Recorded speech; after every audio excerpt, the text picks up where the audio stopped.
चीन की live fire drill पर अब ताइवान का भी रिएक्शन सामने आ रहा है। चीन ताकत के जरिए मुद्दे का हल चाहता है, ये बात ताइवान कह रहा है और चीन इलाके में शांति नहीं चाहता। ये आरोप ताइवान की तरफ से लगाए जा रहे हैं और ताइवान की तरफ से ये बड़ी बात कही जा रही है। चीन ताकत के जरिए मुद्दे की बात रख रहा है, मुद्दे का हल चाहता है, जबकि जिस तरीके से हम अपने एक्सपर्ट्स के साथ लगातार चर्चा कर रहे हैं कि जो अभी के हालात बने हुए हैं इस वॉरफेयर जोन में, क्या ये एक तरीके की मैसेजिंग की जा रही है?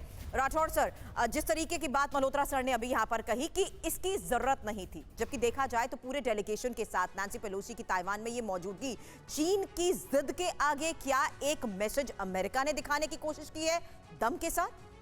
देखिए, इस दुनिया में बहुत से फ्लैश पॉइंट हैं जिनकी ज़रूरत नहीं थी। मिसाल के तौर पे यूक्रेन वॉर की भी ज़रूरत नहीं थी।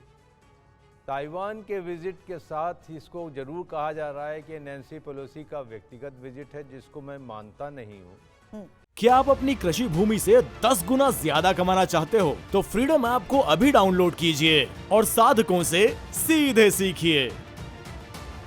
इसकी ज़रूरत यूँ थी कि अमेरिका के स्टेटस को चीन बहुत दिनों से खुली चुनौती देते आ रहा है, जिसमें यूक्रेन वॉर में इसका समर्थन भी शामिल है। और अमेरिका को कहीं न कहीं लगने लगा कि अगर इसका जवाब नहीं दिया गया तो अमेरिका की साख जो है विश्व स्तर पर गिर जाएगी। 28 जुलाई की जो बातचीत हुई जो बाइडेन और शी जिनपिंग के बीच फ़ोन के ऊपर, उसमें एक राष्ट्राध्यक्ष दूसरे को कहता है तुम आग से मत खेलो, जल जाओगे। क्या इस शब्द की ज़रूरत थी?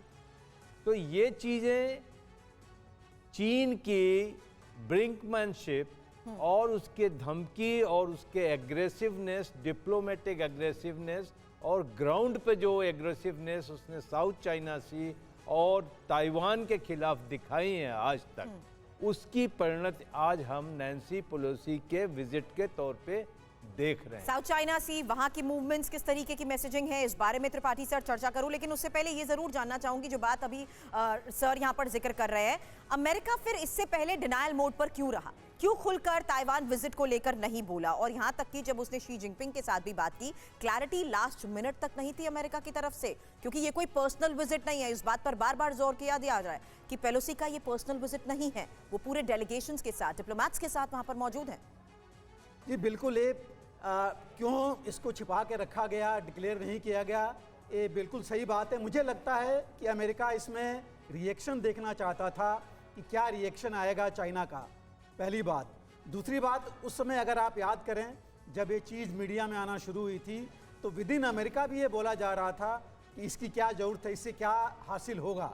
तो ये चीज़ें चलती रहीं और इसी बीच में जब 28 तारीख को बातचीत हुई दोनों राष्ट्रपति में, और उस समय जब देखा गया कि इनके विचार नहीं मिल रहे हैं और अमेरिका ने सोचा कि हमने कुछ दिखाना पड़ेगा अपनी ताकत, तो ये चीज़ सामने लाई गई।